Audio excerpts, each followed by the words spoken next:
واقعہ کربلا تاریخ کا دردناک واقعہ ہے۔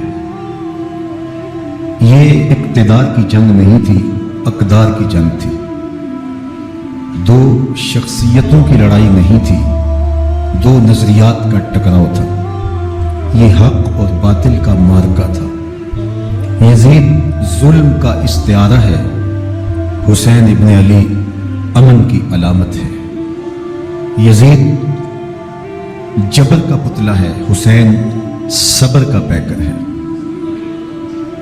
یزید اپنی بدطینت فطرت اور اپنی طبع ناہموار کے باعث دنیا پر ذلت و رسوائی، ظلم، جبر، جور و زیادتی کی علامت بن کے ابھرا، اور حسین ابن علی رضی اللہ تعالی عنہ حق و صداقت کا نشان بن کے ابھرا۔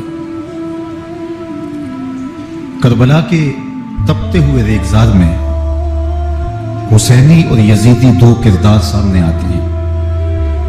اقبال نے کہا تھا، موسیٰ و فرعون و شبیر و یزید، ایند و قوت از حیات آیت پدید، زندہ حق از قوت شبیری است، باطل آخر داغ حسرت میری است، سرخ رو عشق غیور از خون او، شوخی ای مصرع از مضمون او، تا قیامت قطع استبداد کر، موج خون او چمن ایجاد کر۔ یزید بہدل کی بیٹی محسون کا ناپاک بیٹا تھا، اور حسین محمد عربی کی بیٹی فاطمہ کا شہزادہ تھا۔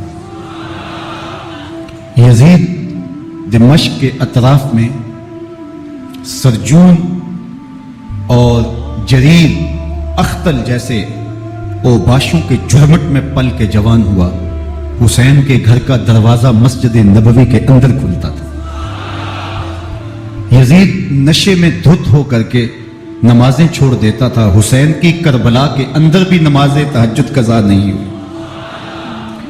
یزید ظلم کا دوسرا نام ہے، حسین امن کی علامت ہے۔ یزید نے زندگی میں ایک مرتبہ حج کیا اور شراب کے مٹکے ساتھ لے کے آیا، اور اختل اور دیگر گویوں اور مغنیوں کو اپنے ساتھ رکھا تاکہ سفر آسانی سے کٹے۔ حسین ابن علی نے 25 حج سواری ہونے کے باوجود پیدل کیے۔ یزید حج بیت اللہ کے بعد مدینہ المنورہ آیا اور شراب کی ایک مجلس بپا کی۔ حضرت امام حسین رضی اللہ تعالی عنہ جب وہاں پہنچے تو شراب کی پھیلی ہوئی بدبو کو محسوس کرتے ہوئے فرمایا، یہ بو کیسی ہے؟ تو نشے میں دھت یزید بولا، یہ شام میں بنتی ہے، اور ایک جام منگوایا اور اس کو پیتے ہوئے دوسرا جام حضرت امام حسین رضی اللہ تعالی عنہ کی طرف بڑھاتے ہوئے کہا، ابا عبداللہ لیجئے۔ تو حضرت امام حسین رضی اللہ تعالیٰ عنہ نے فرمایا، میں اس کی طرف دیکھتا بھی نہیں ہوں، اور پھر وہ عشقی اشعار پڑھنے لگا۔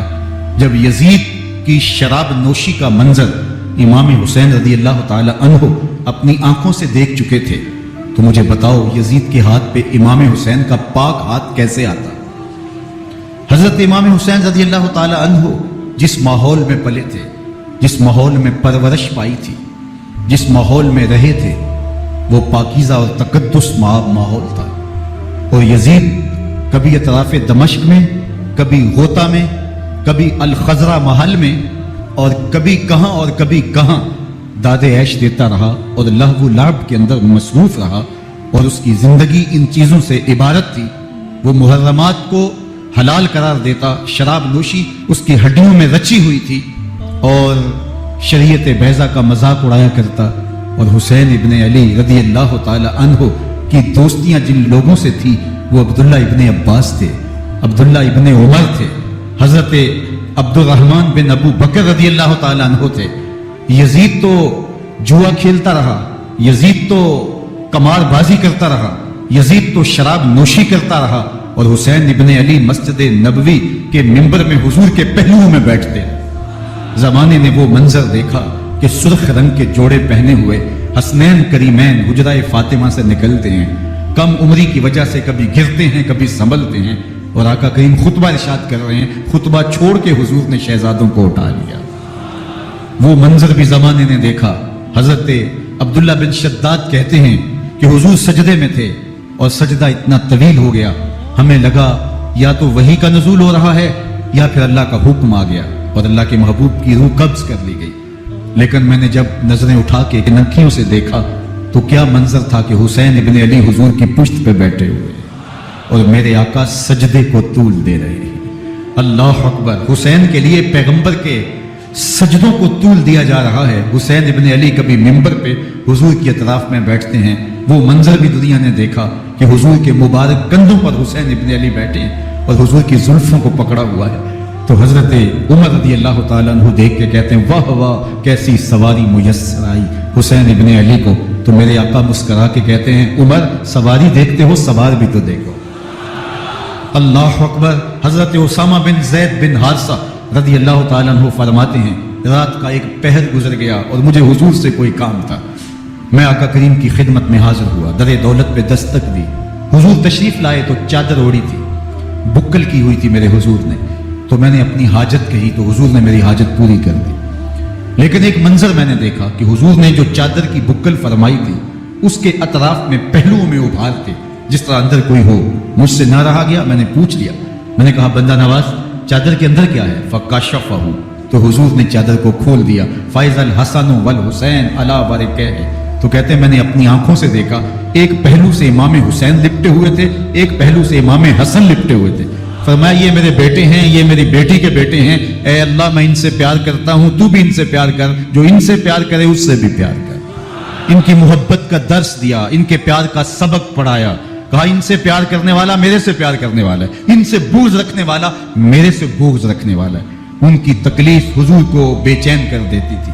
حضرت سیدہ فاطمہ الزہرا رضی اللہ تعالی عنہ کے گھر کے قریب سے گزرے تو حضرت امام حسین کے رونے کی آواز آ رہی تھی، تو آقا کریم علیہ السلام نے فرمایا کہ فاطمہ حسین کو چپ کرواؤ، الا تعلمی ان بقاءہ یوزینی، تو جانتی نہیں حسین کا رونا مجھے دکھ دیتا ہے۔ حسین ابن علی کو حضور رونے نہیں دیتے تھے، ان کو دکھی نہیں ہونے دیتے تھے، کیونکہ رسول اللہ صلی اللہ علیہ وسلم جانتے تھے کہ یہ کتنے دکھ سہے گا، کتنی تکلیفوں سے گزرے گا اور کتنے مصائب سہے گا۔ زمانے نے وہ گھڑیاں بھی دیکھی کہ حضرت حذیفہ بن یمان رضی اللہ تعالیٰ عنہ فرماتے ہیں کہ میں حضور کی خدمت میں نماز مغرب کی ادائیگی کے لیے حاضر ہوا، اور میں نے یہ اجازت خاص طور پہ اپنی ماں سے اس شرط پہ لی تھی کہ امی آپ مجھے اجازت دیں، میں حضور کی خدمت میں حاضر ہوتا ہوں، مغرب کی نماز بھی ادا کروں گا اور پھر حضور سے عرض کروں گا حضور میرے لیے اور میری ماں کے لیے بخشش کی دعا کر دیجیے۔ ماں نے اس شرط پہ اجازت دے دی اور میں حضور کی خدمت میں آ گیا، نماز مغرب ادا کی، سلام پھرا، تو میرے دل میں آرزو تھی میں حضور سے عرض کروں حضور میرے لیے اور میری ماں کے لیے مغفرت کی بخشش کی دعا کر دیں، لیکن حضور عبادات میں ذکر میں نوافل میں ایسے مشغول ہوئے کہ میں آرزو رکھنے کے باوجود بھی عرض نہ کر سکا۔ خیر نماز عشاء کا وقت ہوا، اذان پکاری گئی، حضور مصلی پہ آئے، نماز پڑھی، سلام پھرا، تو میرے دل میں پھر خیال آیا کہ ماں سے ایک نماز کی چھٹی لی تھی، نمازیں بھی 2 ہو گئیں، ماں نے جاتے پوچھنا ہے حضور سے میرے لیے اور اپنے لیے مغفرت کی بخشش کی دعا کروائی تھی تو کیا جواب دوں گا؟ اور حضور اٹھے اور کاشانہ اقدس کی طرف چل دیے۔ اب میرے دل میں یہ خیال رہ کے آ رہا تھا کہ ماں کو کیا جواب دوں گا، میں تو حضور سے بخشش و مغفرت کی دعا کروا ہی نہیں سکا۔ جب حضور چل پڑے تو غیر ارادی طور پہ میں بھی حضور کے پیچھے چل پڑا، چلنے میں تھوڑی سی رفتار تیز ہو گئی جس سے قدموں کی آہٹ پیدا ہوئی، تو جب آواز پیدا ہوئی تو حضور نے رخ پھیرے بغیر فرمایا من ھذا، میرے پیچھے پیچھے کون آ رہا ہے؟ پھر خود ہی کہا حذیفہ تو نہیں، تو میرا دل دھڑک رہا تھا، قلت نعم، میں نے کہا جی حضور میں حذیفہ ہوں۔ فرمایا ما حاجتک غفر اللہ لک ولامک، کیا کام ہے؟ اللہ تجھے بھی بخش دے، تیری ماں کو بھی بخش دے۔ اب جو کام تھا وہ جنبش لب سے پہلے ہی ہو گیا، یہاں تو لفظوں کا سہارا بھی نہیں لینا پڑتا، وہ بند لبوں کی بولیاں بھی سنتے ہیں۔ اقبال بولا ہے فروغت صبح آثار و دہور، چشم تو بینندائے ما فی الصدور، تیری نظر تو سینوں کے چھپے راز بھی دیکھتی۔ تو کہا ما حاجتوں کا غفر اللہ لک ولامک، اللہ تجھے بخش دے، تیری ماں کی بھی مغفرت کر دے، کیا کام ہے؟ اب جو کام تھا وہ تو ہو گیا۔ تو میرے حضور نے ارشاد فرمایا حذیفہ سنو، ابھی ایک فرشتہ آیا ہے جو اس سے قبل دھرتی پر پہلے کبھی نہیں آیا، آج پہلی مرتبہ اللہ سے اجازت لے کے 2 کام کرنے آیا ہے۔ ایک تو مجھے سلام کرنے آیا ہے اور دوسرا خوشخبری دینے آیا ہے کہ آپ کی بیٹی فاطمہ جنتی عورتوں کی سردار ہے اور حسن اور حسین جنتی جوانوں کے سردار۔ ایک طرف یزید ناپاک محسون کا پلیت بیٹا اور ایک طرف محمد عربی کا نواسا، فاطمہ کے دودھ کا اثر، علی المرتضیٰ کے خون کی تاثیر، رسول اللہ صلی اللہ علیہ وسلم کے کندھوں پہ بیٹھنے والا۔ ایک دن حضور نے امام حسین رضی اللہ تعالیٰ عنہ کے ہاتھ پکڑ لیے اور ان کے پاؤں اپنے پاؤں پہ رکھے اور پھر فرمایا بیٹے آگے بڑھو، اور ان کے پاؤں حضور کی پنڈلیوں پہ آئے۔ پھر کہا بیٹے اور آگے بڑھو، حتیٰ کہ ان کے پاؤں حضور کی رانوں پہ آئے۔ پھر فرمایا بیٹا اور آگے بڑھو، تو ان کے پاؤں حضور کے مبارک بطن اقدس پہ آئے۔ پھر بازوں کو کھینچ کے اپنے قریب کیا اور حسین ابن علی کے منہ میں اپنی زبان رکھ دی، اور وہ اس طرح چوس رہے تھے جس طرح کھجور چوسی جاتی ہے۔ تو اللہ کے محبوب علیہ السلام نے حسین ابن علی کو اپنی زبان کا لعاب دہن دے کر کے، وہ شیر رحمت دے کر کے، وہ کوثر و تسلیم سے پاکیزہ تر آب رحمت عطا کر کے ان کی ہمیشہ کے لیے پیاس بجھا دی، تاکہ کل کربلا کے تپتے ہوئے ریگزار میں حسین ابن علی کو پیاس کی شدت تنگ نہ کرے اور پائے استقلال میں لغزش نہ آنے پائے۔ ان نازوں سے پالے ہوئے حسین کو، ان محبتوں سے پالے ہوئے حسین ابن علی کو امتحان بھی اتنے بڑے درپیش تھے۔ یاری تیری سونا پر ازمیشہ تیریاں اگ، سونا پرکھیا جامدہ ہے نال اگاں دے لگ۔ جتنا بڑا شخص ہوتا ہے اتنی آزمائشیں بھی بڑی ہوتی ہیں۔ پیغمبر رحمت کی آغوش میں کھیلنے والا، حجرائے فاطمہ کا جانشین، مصلی رسول کا وارث، منبر رسول صلی اللہ علیہ وآلہ وسلم پر حضور کے مبارک پہلو اور گود میں بیٹھنے والا حسین، حضور کی زبان چوسنے والا حسین، حضور کے کندھوں پہ سواری کرنے والا حسین، آقا کریم علیہ الصلوۃ والسلام کے مبارک سجدے کی حالت کے اندر حضور کی پشت پہ کھیلنے والا حسین، جس حسین کا دروازہ مسجد نبوی کے اندر کھلتا تھا اور یزید کی کرتوتوں کے چشم دید گواہ تھے۔ یزید جب تخت نشین ہوتا ہے تو اسے یہ فکر ہوتی ہے کہ امام حسین، عبداللہ بن زبیر، عبداللہ بن عمر، عبداللہ ابن عباس یہ میری بیعت کریں، اور وہ ولید بن عقبہ کو لکھتا ہے کہ ہر صورت میں ان کی بیعت لو، اور اگر بیعت نہ دیں تو سختی کرو۔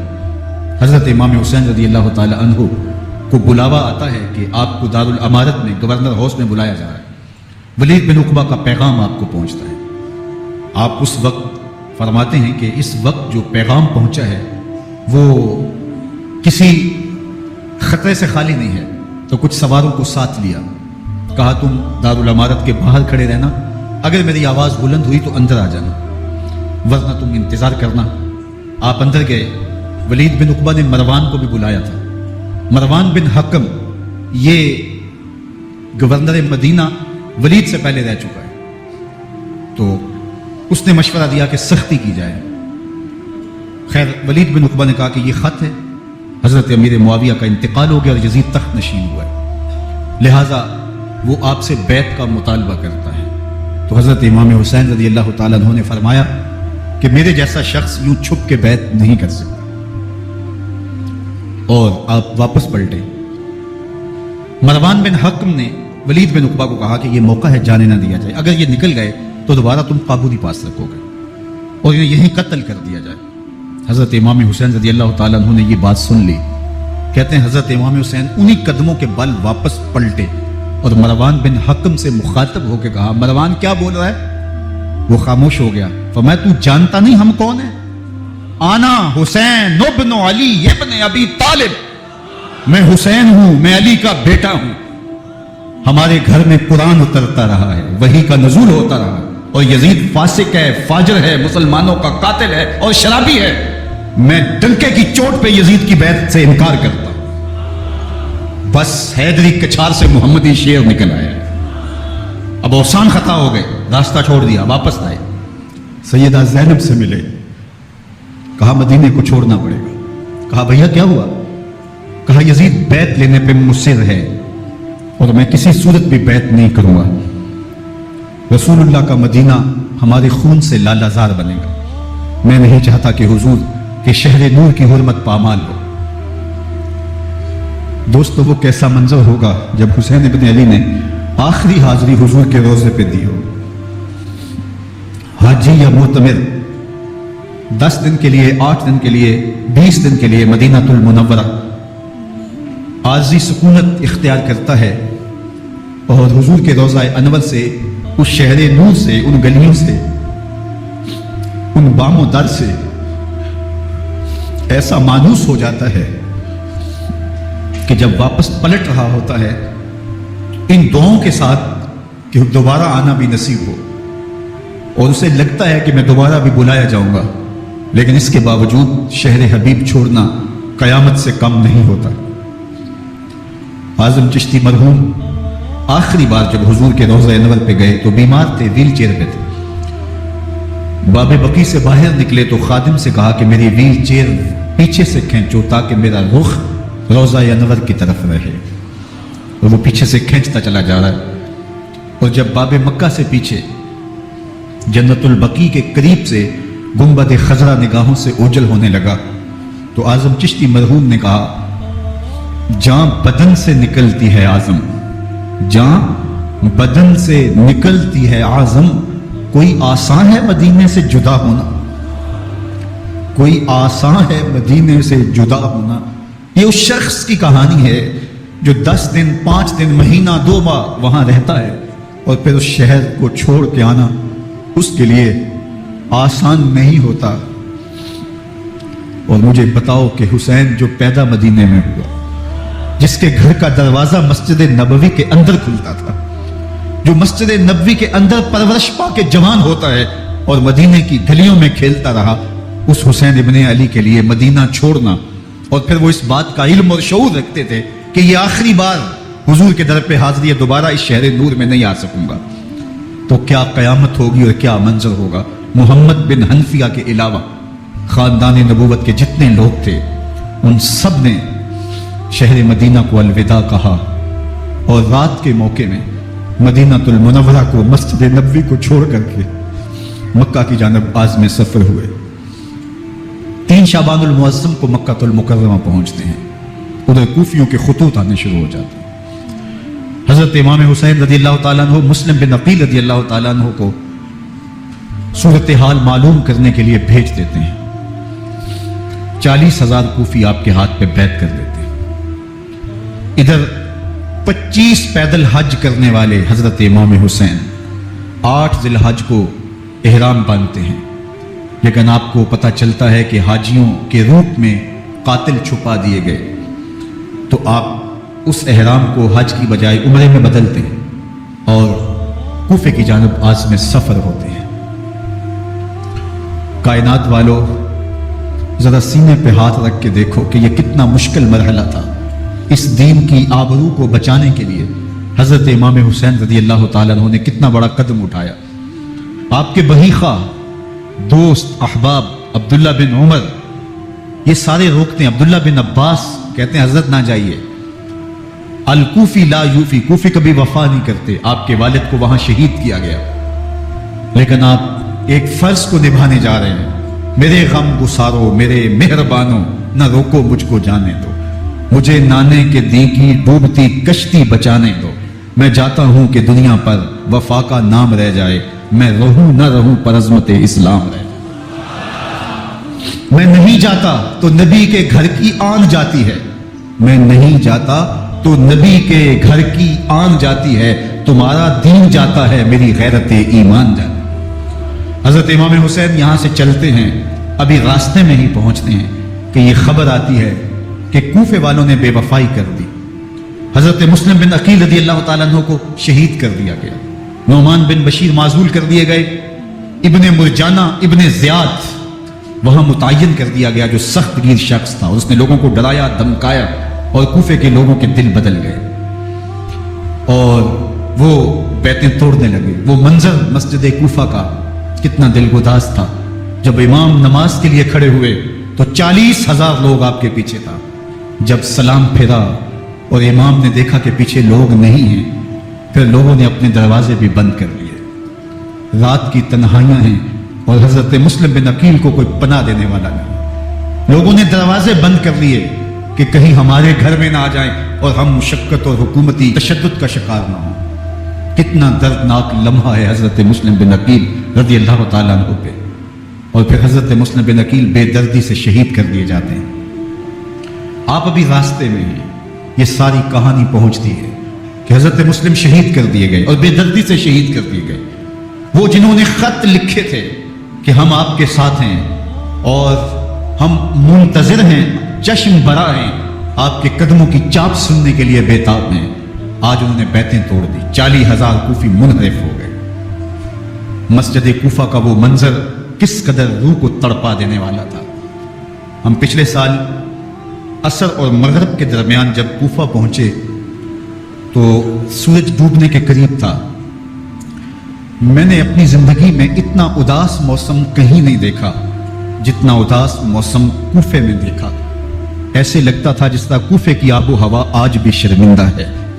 جو مسلم بن عقیل اور خاندان نبوت کے ساتھ اہل کوفہ نے کیا، حضرت امام حسین رضی اللہ تعالیٰ عنہ کو ان کے بہی خواہوں نے، اعزاء نے، اقربا نے، دوستوں نے، آوان و انصار نے، ساتھیوں نے کہا کہ حضرت حالات یکسر تبدیل ہو گئے، اب ہمیں مراجعت کر جانی چاہیے، واپس پلٹ جانا چاہیے۔ تو حضرت امام حسین کافی سوچ بچار میں رہے۔ پھر اس کے بعد آپ نے فیصلہ کیا کہ ہم آگے بڑھیں گے۔ دوستوں نے کہا کہ حضرت اگر آپ آگے بڑھیں گے تو ہمیں لگتا ہے کہ وہ آپ کے ساتھ سلوک اچھا نہیں کریں گے اور آپ بچوں کے سامنے پیاس سے شہید کر دیے جائیں گے۔ تو حضرت امام حسین رضی اللہ تعالیٰ عنہ نے وہاں ایک خطبہ ارشاد فرمایا کہ لوگوں تم جو مجھے بتا رہے ہو مجھے اچھی طرح معلوم ہے، جو تم مجھے منظر پیش کر رہے ہو وہ میری نگاہوں میں ہے، اور جو کچھ ہونے والا ہے چشم تصور وہ منظر دیکھ رہی ہے۔ کیونکہ حضرت امام حسین رضی اللہ تعالیٰ عنہ کی شہادت کی خبر حضرت امام حسین کے پیدا ہوتے ہی خاندان نبوت میں عام تھی۔ حضور علیہ الصلوۃ والسلام کو یہ بات جبریل امین نے آ کے بتائی تھی جب حسین ابن علی کے ساتھ حضور محبت کا اظہار کر رہے تھے، تو یہ جبریل امین نے آ کے کہا تھا حضور آپ کا یہ بیٹا عرض طف میں شہید کر دیا جائے گا، اور کربلا کی مٹی لا کے حضور کو دی اور ام سلمہ کو حضور نے عطا کر دی۔ حضرت ام سلمہ کہتی ہیں کہ ایک دن میں سوئی تو خواب دیکھا کہ حضور کے مبارک بال بکھرے ہوئے ہیں اور سخت پریشان ہیں، تو میں نے کہا کہ حضور آپ کی یہ کیا حالت ہے؟ وَبِيَدِهِ قَارُورَةٌ، اور حضور کے ہاتھ میں ایک شیشی ہے، فیہا دمن، جس کے اندر خون ہے۔ تو میں نے کہا حضور یہ کیا؟ فرمایا میں قتل گاہ حسین سے آ رہا ہوں اور یہ حسین ابن علی کا خون ہے۔ تو کہا 10 محرم کا دن تھا، دوپہر کا یہ منظر تھا، میں کیلولہ کر کے اٹھی، جب میں نے دیکھا تو وہ شیشی جس میں کربلا کی مٹی رکھی تھی وہ خون بن چکی تھی۔ تو یہ خبر پہلے دی گئی تھی، یہ بتا دیا گیا تھا۔ فرمایا میرے دوستو جو تم مجھے بتاتے ہو میں اس سے بے خبر نہیں ہوں، یہ سب کچھ ہونے والا ہے، لیکن اس کے باوجود میں کیوں جا رہا ہوں؟ تو آپ کا ایک تاریخ ساز جملہ ہے جو کربلا کے فلسفے کو ہمارے سامنے رکھتا ہے کہ یہ اتنا بڑا امتحان کیوں دیا۔ حضرت امام حسین رضی اللہ تعالیٰ عنہ نے فرمایا وَلَكُمْ فِي أُسْوَةٌ، میں اس لیے جا رہا ہوں قیامت تک ظلم، جبر اور ناانصافی کے خلاف کھڑے ہونے والوں کے لیے کوئی نمونہ تو میری زندگی قیامت تک ظلم، جبر اور استحصالی نظام کے خلاف کھڑے ہونے والوں کے لیے نمونہ ہے۔ تو حضرت امام حسین رضی اللہ تعالیٰ عنہ نے حق اور باطل کے درمیان ایک سرخ لکیر کھینچ دی اپنے خون سے۔ اب حق اور باطل کا امتیاز کرنا مشکل نہیں ہے، کوئی باطل پہ اڑا رہے تو الگ بات ہے، لیکن امتیاز کرنا مشکل نہیں ہے۔ حدود بالکل واضح کر دی۔ اقبال نے یہاں کتنی خوبصورتی کے ساتھ اس مضمون کو نبھایا۔ سرخ رو عشق غیور از خون او، شوخی ای مصرع از مضمون او، تا قیامت قطع استبداد کر، موج خون او چمن ایجاد کر۔ ایک جہاں آباد کر دیا، حق اور باطل کی راہیں اجال دی۔ اب لوگوں کو یزید کا چہرہ پہچاننے میں دیر نہیں لگتی، وقت کے ہر یزید کا چہرہ آسانی سے پہچانا جا سکتا ہے۔ یہ معرفت زمانے کو کروائی کس نے؟ حسین ابن علی نے رضی اللہ تعالی عنہ۔ تو حضرت امام حسین نے فرمایا کہ جو میرے ساتھ ہونے والا ہے میں اچھی طرح جانتا ہوں، لیکن میں اس کے باوجود آگے بڑھوں گا۔ پھر بڑھے اور کربلا میں جا کے خیمہ زن ہو گئے۔ 7 محرم کو پانی بند کر دیا گیا۔ پانی بند ہوا تو کھانا بھی میسر نہیں تھا، لیکن ذکر پانی کا ہوتا ہے اس لیے کہ کھانے کے بغیر انسان کئی دن کاٹ لیتا ہے، لیکن پانی کے بغیر گزر نہیں ہوتی۔ تو فرات کی نہر سامنے اپنی موجوں کے ساتھ چمک رہی ہے، لیکن ایک قطرہ آب بھی آل رسول کو نہیں دیا جا رہا۔ کائنات کے اندر ایسے انوکھے امتحان بھی ہوتے ہیں۔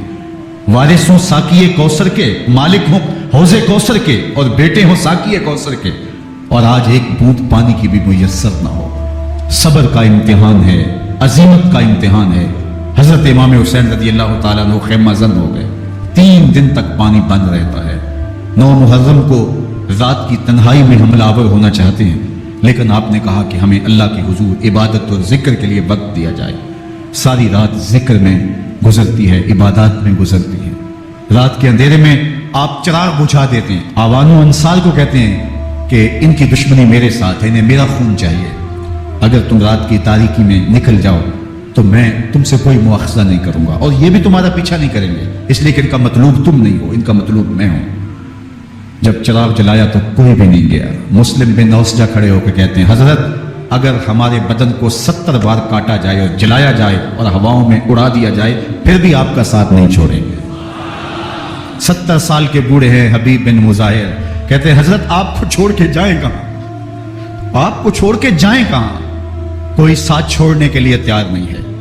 پیاس ہے، سخت گرمی ہے، کربلا کا ماحول ہے، 72 افراد اور خاندان کی خواتین میدان کربلا میں خیمہ زن ہیں۔ دوسری طرف لشکر اعداء اشقیا 22,000 کی تعداد میں مقابلے میں، ایک روایت 30,000 کی ہے۔ ان صرف 72 پیاسے لوگوں کے لیے اتنے لوگوں کو جمع کرنے کا مقصد خوف زدہ کرنا تھا۔ شرط ہے کہ یزید کی بیعت کر لیں، محاصرے توڑ دیں گے، پانی دستیاب ہوگا، اعزاز و اکرام سے نوازا جائے گا، خزانوں کے منہ کھول دیے جائیں گے۔ لیکن حسین ابن علی کہتے تھے سب کچھ لٹ جائے گا، باطل کے ہاتھ پہ ہاتھ نہیں رکھو۔ اللہ اکبر۔ اب صبح طلوع ہوتی ہے، عاشور کا دن چڑھتا ہے، سورج اپنی پوری تمازت کے ساتھ گرمی برسا رہا ہے۔ آج خاندان نبوت کا امتحان زمانے نے دیکھنا ہے۔ رسول اللہ کا لعاب چوسنے والا اس کے صبر کا آج امتحان ہے، حضور کے کندھوں پہ کھیلنے والے حسین کا آج امتحان ہے۔ اللہ اکبر۔ حسین ابن علی تمام حجت کرتے ہیں، میں نے تمہارا کچھ نہیں بگاڑا، میں نے کسی کا خون نہیں کیا، میں نے کوئی زیادتی نہیں کی، تم کیوں میرے قتل کے در پہ ہو؟ تم جانتے نہیں میں کون ہوں؟ میں تمہارے نبی کا نواسا ہوں، رسول اللہ صلی اللہ علیہ وآلہ وسلم کے کندھوں پہ کھیلتا رہا ہوں، حضور کا لعاب چوستا رہا ہوں، اور میں بوسہ گاہے رسول صلی اللہ علیہ وآلہ وسلم ہوں۔ لیکن اشقیاء کے دل پر کوئی چیز اثر انداز نہیں ہوتی۔ ایک ہور ہے، اللہ اس کے دل میں نرمی ڈالتا ہے۔ پہلے تو امام حسین کو گھیر کے لے کر کے آتا ہے، لیکن بعد میں وہ قافلہ یزید سے قافلہ حسین کی طرف آ جاتا ہے۔ امام حسین فرماتے تو دنیا میں بھی ہو رہے، آخرت میں بھی ہو رہے، آزادی مل جاتی ہے۔ باقی 22,000 کا لشکر جرار امام حسین کے قتل کے در پہ ہے۔ پھر تاریخ نے خاندان نبوت کا وہ انوکھا امتحان دیکھا۔ حضرت امام حسین کے بچے بالخصوص خواتین پیاس کی شدت میں حلق خشک ہے۔ حضرت سکینہ تڑپ کے اپنے باپ سے کہتی ہیں کہ مجھے 6 ماہ کے لیے اصغر کی پیاس نہیں دیکھی جا رہی۔ بچے کو ہاتھوں پہ اٹھاتے ہیں اور نہر فرات کے کنارے پہنچ کے فرماتے ہیں اشقیاء سے مخاطب ہو کے، تمہارا معاملہ میرے ساتھ ہے، اس 6 ماہ کے بچے نے تمہارا کچھ نہیں بگاڑا، اور چلو بھر کے اس کا حلق سیراب کرنا چاہتے ہیں۔ ایک 2 شاخہ تیر آتا ہے جو حضرت علی اصغر کے گلے کو چیر دیتا ہے۔ راوی لکھتے ہیں کہ وہ عام تیر نہیں تھا، جانوروں کو شکار کرنے کے لیے جو بڑے تیر ہوتے ہیں وہ 2 شاخہ تیر تھا۔ وہ گردن کو کاٹ دیتا ہے، خون بہنے لگتا ہے، گردن لٹک جاتی ہے۔ حضرت امام حسین وہ بہتا ہوا خون اپنے چلو میں لیتے ہیں اور آسمان کی طرف اچھال کے کہتے ہیں مالک حسین کی یہ قربانی بھی قبول۔ یہ تماشا لبے بام نہیں ہے۔ بچہ بیمار ہو، ڈاکٹر جواب دے دیں، ماں باپ کے ہاتھ پھول جاتے ہیں۔ زندگی کی سانسیں ابھی چل رہی ہوتی ہیں، لیکن ڈاکٹر کہے کہ یہ میرے بس کا روگ نہیں ہے، کہیں اور لے جاؤ، تو زندگی کا لف و نشر غیر مرتب ہو جاتا ہے۔ میں سلام پیش نہ کروں حسین ابن علی کو، 6 ماہ کا علی اصغر ہاتھوں میں دم توڑتا ہے، گردن لٹک جاتی ہے، خون بہ رہا ہے۔ اب خیموں کی طرف بڑھ رہے ہیں، لیکن زبان پہ شکایت نہیں ہے، کہتے ہیں مالک حسین کی یہ قربانی قبول کر لے۔ اب خیموں کی طرف آنا، شہر بانو، ام رباب، سیدہ زینب، حضرت سکینہ سلام اللہ علیہا کا سامنا کوئی آسان کام نہیں تھا، لیکن حسین ابن علی آتے ہیں، شہزادے کو یہاں خیموں کے قریب رکھ کے کہتے ہیں کہ یہ حوض کوثر سے سیراب ہو گیا ہے۔ اللہ اکبر۔ کوہرام مچ جاتا ہے خیموں کے اندر، کیا منظر ہوگا اور ان کو کن الفاظ کے پیرائے میں ڈھال کر کے ان کیفیات کو بیان کیا جا سکتا ہے جو اہل بیت کے خیموں کے اندر علی اصغر کی شہادت کے بعد کا منظر رقم ہو رہا ہوگا۔ اللہ اکبر، ادھر اشکیا آوازیں دے رہے ہیں، مبارزت کے لیے پکار رہے ہیں۔ زمانے نے پھر وہ منظر بھی دیکھا کہ جوان بیٹے کو 18 سال کی کمائی حضرت امام حسین میدان عمل میں بھیج رہے ہیں۔ وہ علی اکبر جو حسین کا نور نظر ہے، آنکھوں کا قرار ہے، دل کی تسکین ہے۔ اور پھر حضرت علی اکبر جب گھوڑے کی زین سے فرش زمین پہ گرتے ہیں تو باپ کو آواز دیتے ہیں، اور حضرت امام حسین جو ہے وہ آگے جا کے بیٹے کی لاش اٹھاتے ہیں۔ اللہ اکبر، 18 سال کے بیٹے کی لاش کو کندھوں پہ اٹھا کے خیموں تک لاتے ہیں اور ہاتھ پھیلا کے کہتے ہیں مالک حسین کی یہ قربانی بھی قبول فرما۔ کبھی قاسم بن حسن کی لاش اٹھا کے لاتے ہیں، کبھی اونو محمد کی لاشیں اٹھا کے لاتے ہیں، بھتیجوں کی، بھانجوں کی، بھائی عباس کے کٹے ہوئے بازو اور زخموں سے چھدا ہوا لاشا۔ کیا کیا قیامتیں تھیں جو اس کربلا کے ایک میدان کے اندر نہیں توڑی گئی۔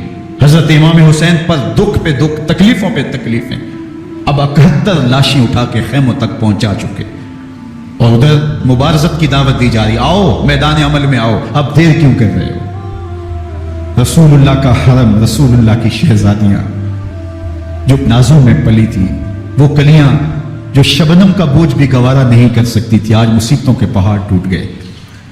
حضرت امام حسین کبھی شہربانوں کو، کبھی ام رباب کو دلاسا دیتے ہیں، کبھی حضرت زینب کو کہتے ہیں۔ حضرت زینب کربلا کے اس میدان کے اندر بڑے حوصلے کے ساتھ اپنے بھائی کے ساتھ کھڑی رہی، اپنے 2 بیٹے راہ خدا میں پیش کیے، ان کی لاشیں وصول کی، لیکن زینب جس جرأت کے ساتھ، جس پامردی کے ساتھ اس سارے منظر کو حوصلے کے ساتھ سہتی رہی، وہ یقیناً حوصلہ سیدہ زینب سلام اللہ علیہا کا ہی ہے۔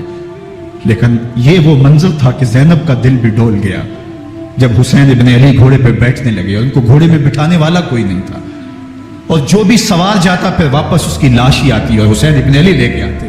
آج حسین ابن علی جا رہے ہیں، زندگی کا سارا سرمایہ لٹ رہا ہے، حضرت زینب سلام اللہ علیہا سنبھل نہیں رہی۔